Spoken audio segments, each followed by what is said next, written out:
তারেক রহমান ৫ আগস্টের পর থেকেই নেতাকর্মীদের একটা বার্তা দেওয়ার চেষ্টা করেছেন, যা এই নির্বাচনটা বিএনপির জন্য খুব সহজ হবে না।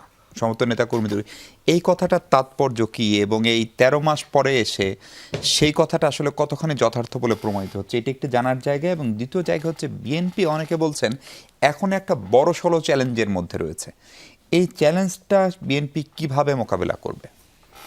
দেখেন, আমি তারেক রহমানের কথা উনি বলেছেন, তখন কিন্তু আমাদের কাছে মনে হয়েছিল যে এটা কেন বলছেন। আমি নিজেও তখন কিন্তু ক্লিয়ার ছিলাম না যে বিএনপি তো দেখছি যে আর কেউ নাই সামনে, আওয়ামী লীগ নাই, অপ্রতিদ্বন্দ্বী হয়ে উঠছে। হ্যাঁ, হ্যাঁ, এরকম মনে হয়েছিল। কিন্তু উনি কিন্তু তখন থেকে বলছিলেন বারবার। তখন মনে হয়েছিল হয়তো এমন হতে পারে যে নেতাকর্মীদেরকে একটু সতর্ক করার জন্য বলেছেন এটা। কিন্তু যতই দিন যাচ্ছে এখন কিন্তু মনে হচ্ছে যে আসলে এটা একটা বড় চ্যালেঞ্জ। এখানে চ্যালেঞ্জ দুটো আসলে। একটা হলো নির্বাচনটা সহজ হবে না, এই কথা বলার অর্থ এটা না যে নির্বাচনে ভোট পাওয়াটা সহজ হবে না। নির্বাচনটা আদৌ হবে কি না এটা নিয়েও কিন্তু একটা চ্যালেঞ্জ আছে। উনি হয়তো এই কথাটাও বলেছে বলে আমার ধারণা। কারণ নানা ধরনের কথা, দেখেন, প্রধান উপদেষ্টা ৫ তারিখে, অগাস্টের ৫ তারিখে জাতির উদ্দেশ্যে ভাষণেই বলেছেন যে অমুক দিন নির্বাচন হবে। যেদিন বলেছেন তারপর দিনই উনি নির্বাচন কমিশনকে তার অফিস থেকে চিঠিও দিয়েছেন অফিসিয়ালি। তারপরে নির্বাচন কমিশন তাদের মতো করে কাজ অগ্রসর করছেন। তারপরে নির্বাচন কমিশন রোডম্যাপও ঘোষণা করছেন। তো এইগুলি কিন্তু খুবই স্বাভাবিকভাবে মানুষের মনে চিন্তা দিবে যে ইলেকশন তো হচ্ছে। কিন্তু তারপরে আপনি যে কোনো মানুষকে জিজ্ঞাসা করেন, এমনকি রিক্সাওয়ালা পর্যন্ত, তারা আপনাকে উল্টায় জিজ্ঞাসা করবে, ভাই নির্বাচনটা কি হবে? তো এই সাধারণ মানুষের কানে কানে যে কে বলে আসলো এই নির্বাচনটা নাও হতে পারে, কেউ তো বলে আসে নাই। তারা সব কিছু দেখে, মানে ডক্টর ইউনূসকে দেখেছে, বিএনপিকে দেখেছে, জামাতকে দেখেছে, অন্যান্য পলিটিক্যাল পার্টিকে দেখেছে, দেখে তাদের কাছে একটা সন্দেহ তৈরি হয়েছে যে এটা নাও হতে পারে। তাহলে ডক্টর ইউনূস যে বললো, ডক্টর ইউনূসের কথার উপর তারা আস্থাও রাখতে চাচ্ছে না। কিন্তু এটা কিন্তু ডক্টর ইউনূসের জন্য খুব পেইনফুল একটা ব্যাপার হওয়া উচিত যে উনি এত বড় একটা লোক, কিন্তু ওনার কথা মানুষ আস্থা রাখে না কেন? আবার দেখেন, কেবল সাধারণ মানুষের কথা বাদ দেন, পলিটিক্যাল লিডারদের কথা ভাবেন। এই যে এনসিপির নাসিরউদ্দিন পাটোয়ারি, তিনি তো স্পষ্ট বলেছেন নির্বাচন ফেব্রুয়ারিতে হবে না। একদম স্পষ্ট উচ্চারণ করেছেন যে নির্বাচন ফেব্রুয়ারিতে হবে না। তো উনি এটা বলেন কিসের উপর ভিত্তি? উনি কি হাওয়ার উপর দাঁড়িয়ে বলছেন? আমি তো মনে করি না। কিছু না কিছু কারণ তো, লজিক তো কিছু না কিছু আছে। ওনারা এমন কিছু দাবি করেছেন, সেটা উনি হয়তো ভেবেছেন যে এই দাবিগুলো ফেব্রুয়ারির আগে হবে না। যদি ফেব্রুয়ারি আগে দাবি পূরণ না হয়, ওনারা নির্বাচন হওয়ার পক্ষে নিশ্চয়ই আপত্তি করবেন। তো ওনাদের আপত্তিকে মাথায় রেখে, ওনাদের আপত্তিকে ইগনোর করে এই সরকার নির্বাচন করতে পারবে এটা উনি মনে করেন না বলেই তো বলছেন। তো এই ধরনের দ্বিধা কিন্তু রয়ে গেছে। জামাতের দেখলাম আজকে তারা নাকি পিয়ার নিয়ে খুবই সিরিয়াসলি মাঠে নামবে। আজকে তো পত্রিকায় পড়লাম তারাও খুব সিরিয়াস।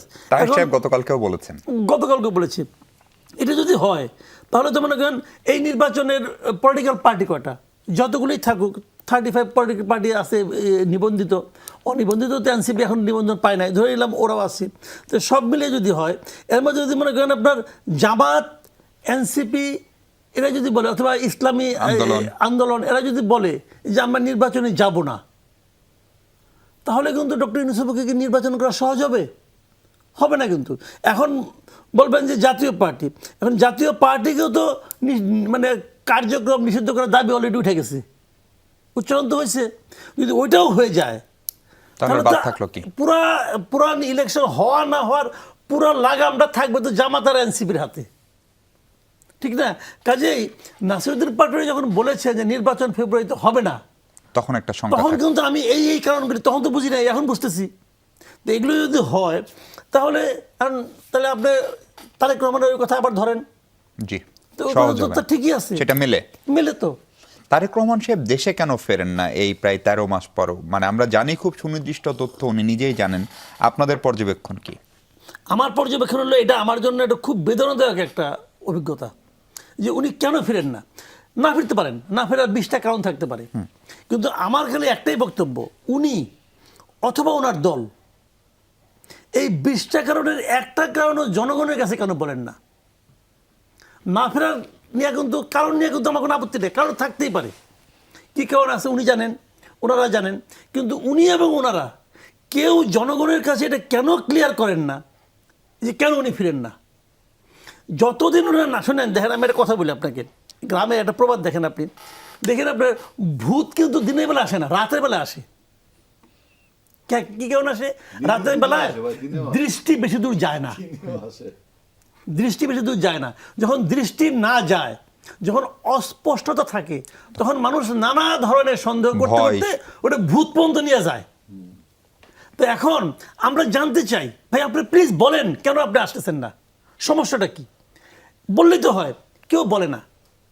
উনি বলেন না কেন জানি না, ইনারা বলেন না কেন তাও জানি না, ইনারা আবার ওনাকে জিজ্ঞাসা করেন কিনা তাও জানি না, উনি আবার ওনাদেরকে বলেন কিনা আমি তাও জানি না। কিন্তু আমি পাবলিক, আমি জানি না, এবং এই ওনাকে দেখতে চাই। আমরা 2-3টা কথা বলেছি কারণ, কিন্তু আপনি তো শোনেননি। জি, বলেন না, বলেন না, আপনি আপনি যদি শুনি। একটু সংক্ষেপে বলেন বলেন কেন না, কি আসবেন? কারণ আমরা বলেন। 2-3টা কথা কিন্তু বলেছি। হ্যাঁ, কি কারণ? আমরা এই সেই 8ই আগস্টের পরে সরকার গঠনের পরে এই প্রশ্নগুলো উঠছে। জি, আপনি শুধু যে কারণগুলো তারেক যদি রহমান সংক্ষেপে বলেন। কেন আসেনি আপনার বলতে, আমরা কিন্তু কয়েকটা কারণ বলেছি। যে প্রথম কারণটা বলেছি যে উনি যে আসছেন না, তাতে কি আমাদের দল পরিচালনায় কোনো সমস্যা হচ্ছে? আচ্ছা। উনি না এসেই তো এই 24-এর গণ হ্যাঁ, অভ্যুত্থানের সেটা নিয়ামক নেতৃত্ব শক্তি দিয়েছেন একটা দিয়েছি। জি। দ্বিতীয়টা আমরা বলেছি যে দেখেন আমাদের প্রায় 60 লক্ষ লোক আসামি, আমরা জি। তার কথায় আমরা আন্দোলন করেছি গত 17 বছর, তার কথায় আন্দোলন করেছি। তিনিও আসামি হয়েছেন, আমরাও আসামি হয়েছি।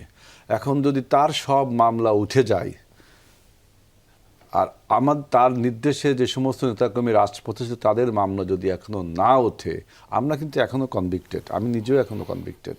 হয়তো ফলে একটা বৈষম্য হয়। হ্যাঁ, একজন নেতার তো উচিত হবে তার নেতা কর্মীগুলোকে আগে তীরে ভেড়ানো, তাই না?